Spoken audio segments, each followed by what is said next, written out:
My voice is coming in and out and it is annoying me.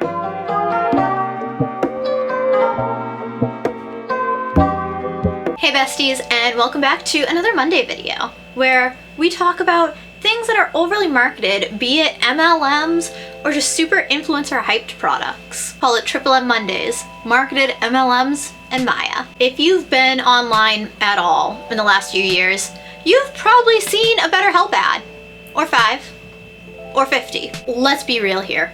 BetterHelp had the online marketing thing down. Everyone thought that they were this amazing product because they did the influencer marketing thing. And they were one of the first big ones in the influencer marketing thing. They were everywhere.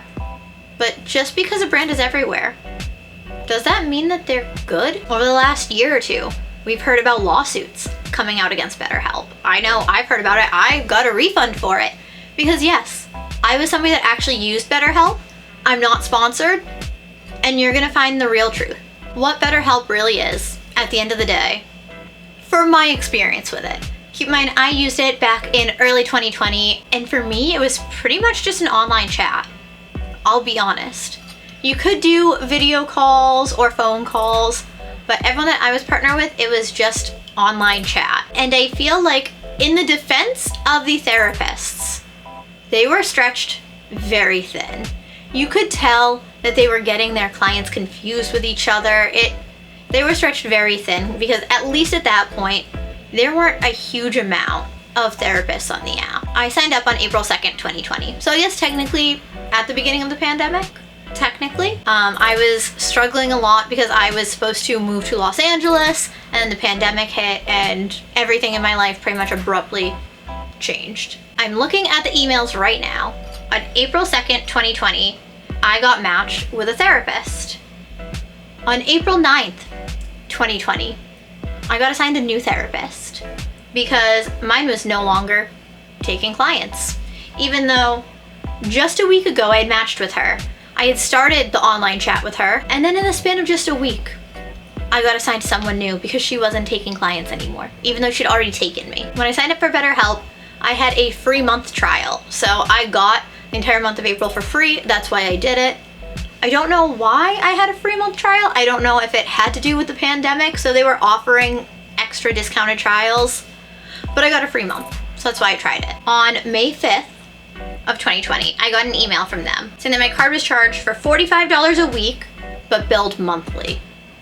So they charged me $195 for a month. In the grand scheme of things, that's not a bad price for therapy. But let me tell you why I would not do that again, ever. So first, things were different back then. Once I canceled it, because I did cancel it, after they charged me for a month up front, I thought I was only paying each week. No, they were charging me the entire month up front. I canceled it after that. And then they kept sending me emails like, hey, come back, name your own price. One of my friends I know did that, the name your own price. And she only paid, I think it was like $10 for a month. That was great. I think that was absolutely amazing that they did the name your own price.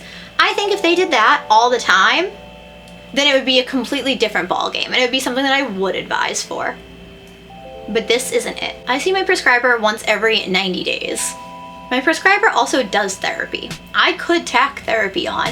I could do therapy once a month, but as of right now, my once every 90 days, just do a slight trauma dump on her. It's fine. She's like, hey, what's going on? Slight trauma dump, and then we're good. But she does therapy, and she does not charge as much as BetterHelp does. I mean, if I didn't have insurance, she probably would, but people normally also do discounts for people that don't have insurance. At that point in 2020, I did not have insurance. That's why I very much was going to BetterHelp. I needed something I could afford. Unfortunately, it ended up being something I couldn't. When you sign up, they match you with somebody who they think is a good fit. You can then change who you're partnered with. You can change them. But when you go to change them, they tell you who the person is. If they're a doctor, if they're a therapist, or if they're just a licensed clinical mental health worker. Because there's a lot of people on there that are not actually therapists. They are just mental health workers. And that's what they don't advertise as. They don't advertise, hey, talk to somebody, more like peer counseling. They advertise that it's doctors and it's therapists. But a lot of the time it's not. And BetterHelp's marketing strategy, honestly, it's a little bit predatory. They'll find the content creators that they know have struggled with mental health issues. And that's who they will be like, hey, we want to work with you. Because the viewers will trust them knowing that they had mental health struggles. And I feel like that's a little bit predatory. I feel like it genuinely is. And worse is that they kind of build themselves as being like the Uber of therapy, where it's quick, easy, accessible, works for everyone. But therapy isn't a one-size-fits-all kind of thing. Again, I love that if you don't mesh with whoever you're matched with, you can change and it's not a big deal. The dilemma is that so often BetterHelp will just reassign you. You'll build a relationship with a therapist or a mental health clinician or whoever you're partnered with, and BetterHelp will just rematch you, like what happened to me. And because they're all independent therapists, they're not under one practice, they can all be very different. You can have a very different experience from one practitioner to another to another. One can be very gentle with you and very kind and you absolutely adore them.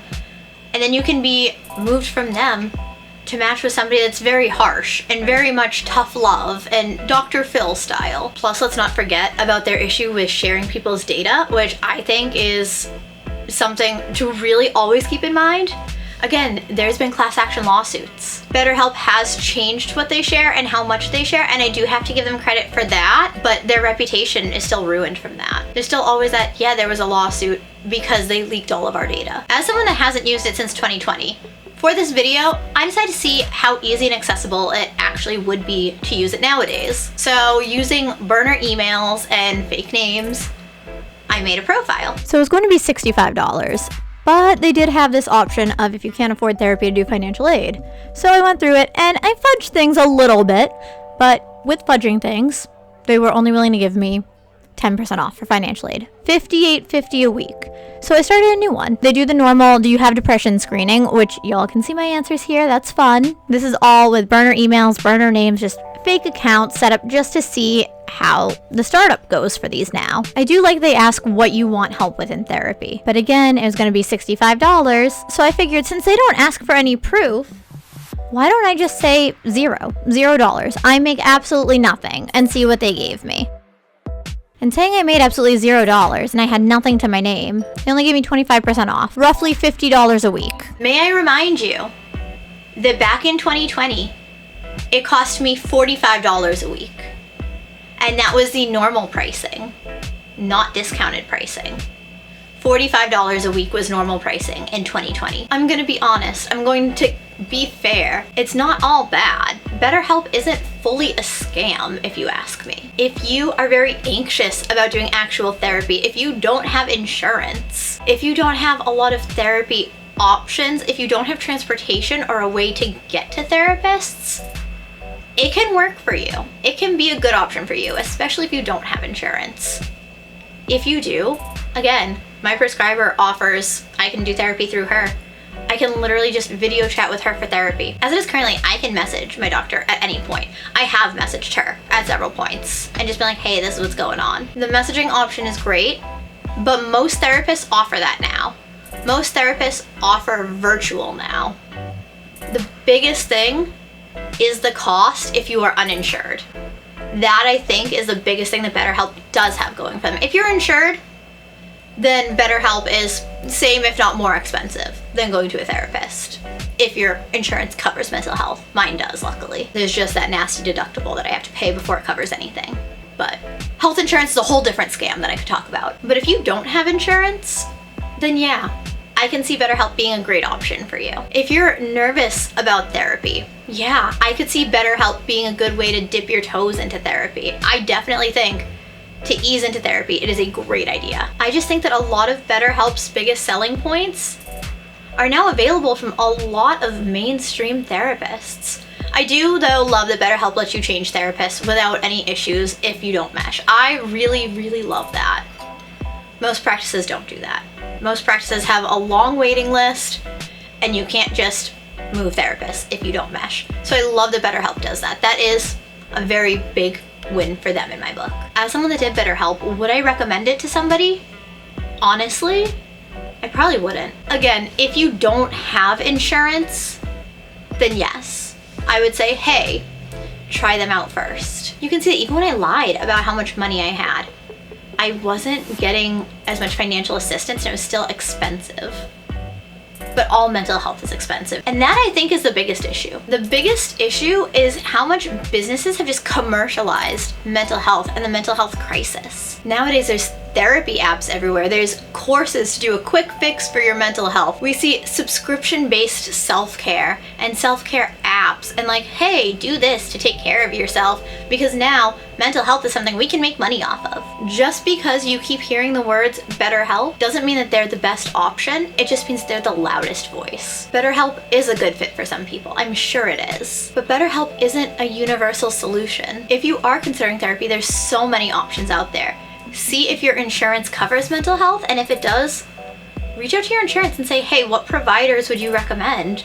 Look into local clinics. They have sliding scale and free mental health clinics. There's so many mental health resources that you don't need to pay this kind of money for an app that is okay, but not great. Don't let the marketing pressure you into thinking that you need to use BetterHelp. For some people, it's a great option. For me, I had a very poor experience with it.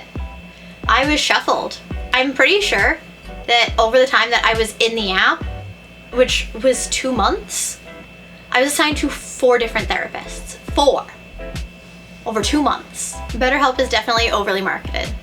I feel like it's a decent idea to dip your toes in the world of therapy, but I wouldn't suggest it for full therapy. How about that? Somebody talking about BetterHelp that is not saying to go sign up for it. I know, wild, right? Not an ad read. I will say again though, I had BetterHelp in 2020. It could have changed since then. I'm not certain, but going to sign up for it, I see the price went up. I'm not sure if other things on the platform changed as well. At the end of the day, you know yourself best. I personally think everybody could benefit from therapy, and I recommend everybody that I know goes to therapy. Even the most well-adjusted person can benefit from therapy. I feel like BetterHelp is more like screaming into the void, but it's a good way to dip your toes into therapy. Because a lot of the time, all you need to do is get your feelings out.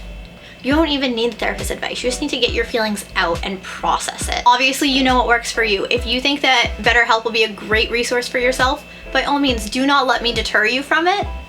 My personal experience is that I would not recommend it to a friend. Leave a comment down below if you've used BetterHelp or if you've just done therapy in general, what your opinion is on therapy apps versus therapy. Do you believe that everybody could benefit from therapy, or are you not a big therapy supporter? Some people just don't believe in therapy. Some people had a bad experience in therapy and it burned them. I have a friend that had a really bad experience in therapy and said she was never going again. And you know what? Now she goes every week. Make sure to subscribe if you're not already. I put up new videos every Wednesday, Sunday, and then alternating Fridays and Mondays. Mondays are Triple M Mondays. MLMs, Marketed, and Miah. Make sure that when you subscribe, you hit the bell. Otherwise, YouTube will never tell you when I post new videos. It is a little bit broken like that. I love you all so much, and I will see you in my next video. Bye. I don't know, but I've been told the world outside is oh so